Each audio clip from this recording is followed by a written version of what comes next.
By design, setelah kerusuhan Morowali, Chaplin instruksikan ambil alih tambang nikel. Ditulis oleh Jaya Wijaya ya dari laman siwar.com. Smelter yang sedang dibangun dan insya Allah tahun depan bisa beroperasi. Berapa kapasitasnya? 60.000. Berapa kapasitasnya ini? Ya, Pamir. Jadi setelah semua hari ini Pak dipastikan bahwa akan siap beroperasi tahun ini. insya Allah. Semua peralatan sudah sampai. Jadi Pak JK, berapa investasi smelter ini? Kira-kira 10 triliun. Musuh kita yang paling berat adalah dari dalam kita sendiri. Kita kadang-kadang tidak percaya sama diri kita bahwa kita hebat. Kita hebat kalau kita lakukan dengan benar.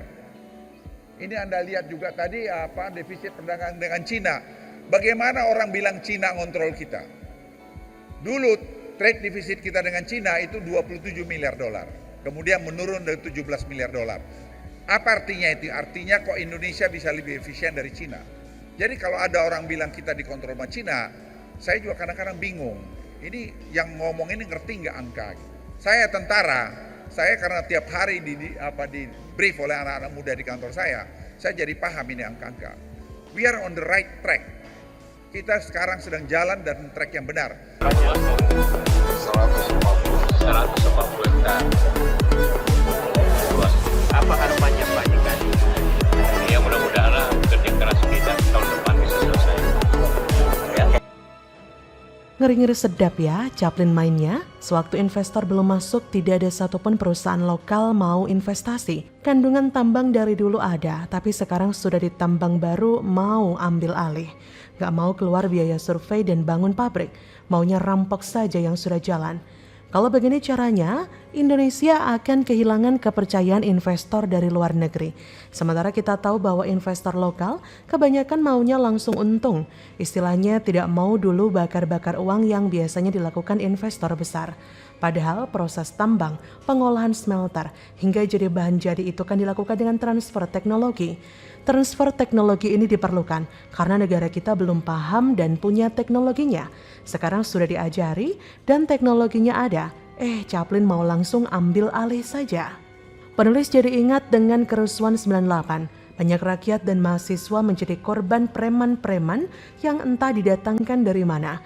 Lalu setelah Soeharto mengundurkan diri karena tekanan dari masyarakat yang berkorban nyawa, tiba-tiba muncullah Amin Rais yang entah bagaimana ceritanya, lalu dijuluki sebagai tokoh reformasi. Cara yang sama juga dilakukan oleh kelompok yang sama, walaupun beda aktor intelektual. Contoh lain adalah pengambil alihan Carrefour oleh grup anak singkong yang merupakan proksinya Chaplin. Terakhir adalah pengambil alihan ribuan hektar lahan coklat di Poso yang tadinya milik Transmigran, sekarang dikuasai anak perusahaannya Chaplin. Kenapa cara yang sama selalu digunakan dan polanya selalu sama? Padahal untuk menangkap tikus saja tak bisa menggunakan strategi yang sama. Ya simpel saja, karena rakyat kita mudah diadu domba jika menyangkut sara, suku, dan agama. Tahu kan berapa IQ rata-rata rakyat Indonesia? Tahun 98 memanfaatkan kebencian terhadap etnis Tionghoa, kejadian Poso memanfaatkan konflik agama, dan kini di Morowali memanfaatkan isu tenaga kerja asing versus pribumi. Cuma aksi 212 saja yang mungkin bisa dianggap agak gagal, walaupun pada akhirnya masuk tuh wakil mereka di istana. Kelompok apakah mereka? Kelompok ini penulis sebut dengan oligarki syariah. Kelompok oligarki yang ingin menguasai tanah air dengan memainkan politik kebencian dan adu domba berlatar ras dan agama. Chaplin adalah salah satu bagian dari mereka. Lalu siapa saja pemainnya? Hehehe.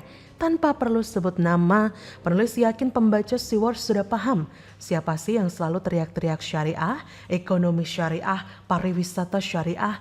Orangnya bukan cuma satu.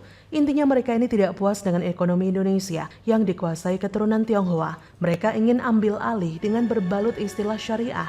Banyak yang dukung? Oh jelas, apalagi kalau orang tersebut sangat benci keturunan Tionghoa, merasa tidak bisa bersaing dalam ekonomi Indonesia. Maka mereka ini selalu sebut-sebut 9 naga. Untuk apa? Ya, cuci otak rakyat agar benci keturunan Tionghoa. Dan cara mereka cukup berhasil karena banyak rakyat kita yang masih bego. Bayangkan isu Siskae bukan muslim saja sampai sekarang masih dipercaya sebuah kebenaran. Cek saja betapa bodohnya komentator-komentator kadal di podcastnya Dodi dengan orang bersangkutan. Mereka percaya loh sampai sekarang kalau Siskae bukan muslim, padahal sudah jelas faktanya. Kebegoan ini dimanfaatkan oleh para oligarki syariah untuk memanfaatkan para bego tersebut. Penulis kadang mikir, kalau para bandit ini kan paham agama dan katam, tapi kok seperti nggak takut neraka? Apalagi di antara mereka banyak yang cuma tinggal tunggu ajal.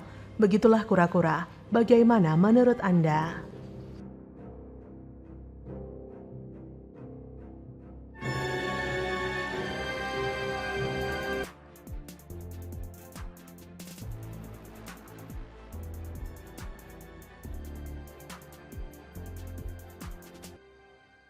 Pak Basuki jahat, sentil sosok 6 tahun tak kerjakan normalisasi dan sodetan Ciliwung, ditulis oleh Sardi dari laman siwar.com.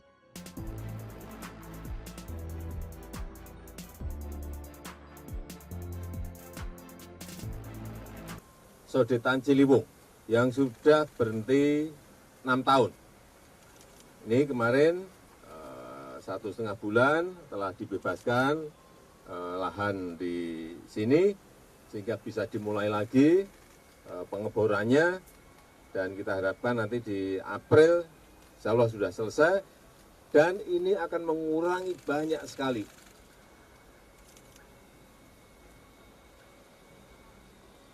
lahan genangan, lahan banjir yang ada di Jakarta. Ternyata pendukung Anies sangat khawatir ada yang bisa kerja beneran jadi gubernur.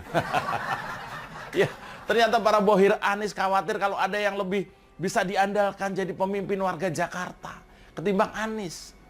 Ternyata kadrun deg-degan kalau ada yang jadi gubernur beneran dan itu lebih nyata kerjanya dibanding Anies.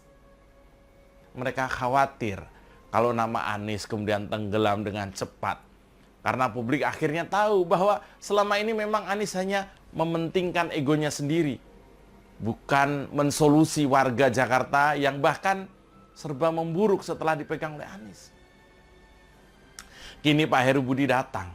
Dan dengan apa yang dia kerjakan seminggu pertama menjabat ini saja, bisa kita simpulkan bahwa Heru Budi adalah antitesa Anies.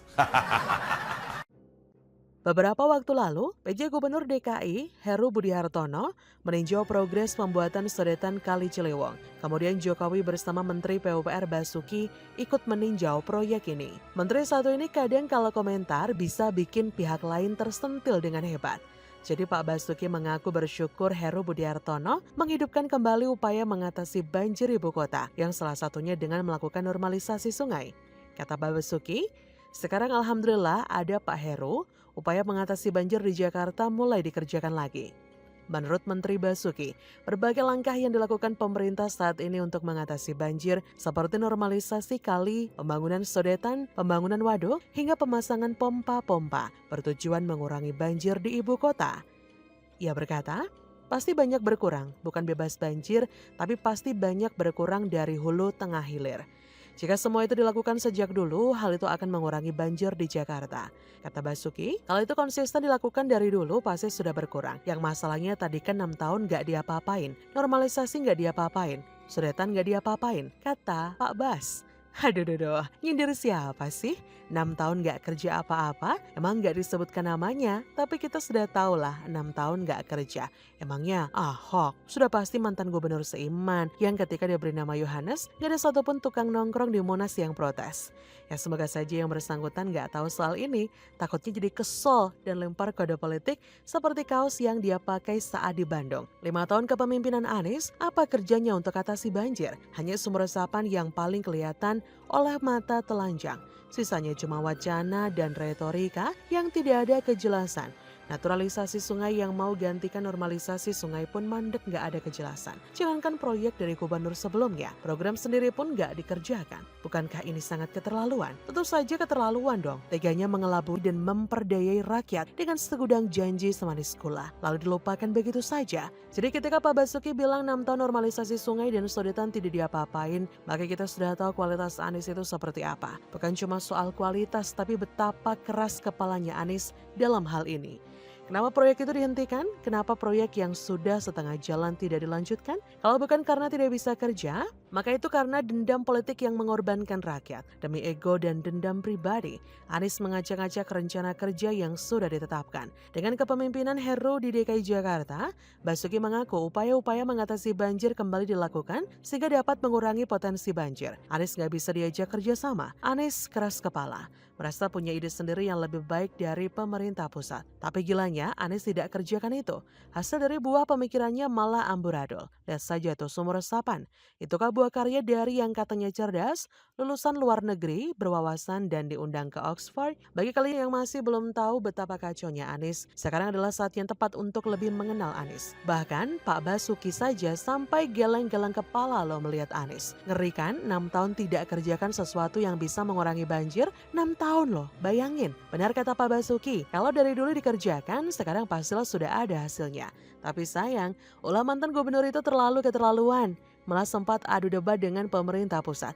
Sampai-sampai Pak Basuki dulu sempat bilang dia tidak dididik untuk berdebat. Makanya, hati-hati dengan orang ini. Dia sedang mencari cara untuk menjadi presiden. Ini tidak boleh dibiarkan. Tapi ada selentingan kabar dengan melihat kondisi 3 partai bahwa Anies bisa saja terancam tidak bisa nyapres. Bagus deh kalau tidak bisa nyapres, lebih baik nggak ada Anies pada pilpres. Kejadian yang menimpa Jakarta nggak boleh terulang di Indonesia. Kekacauan yang terjadi misalnya pada penanganan banjir, jangan sampai meluas ke seluruh Indonesia. Anies tidak layak, tidak pantas, dan tidak boleh menjadi presiden kalau ingin Indonesia maju. Jadi bagaimana menurut Anda?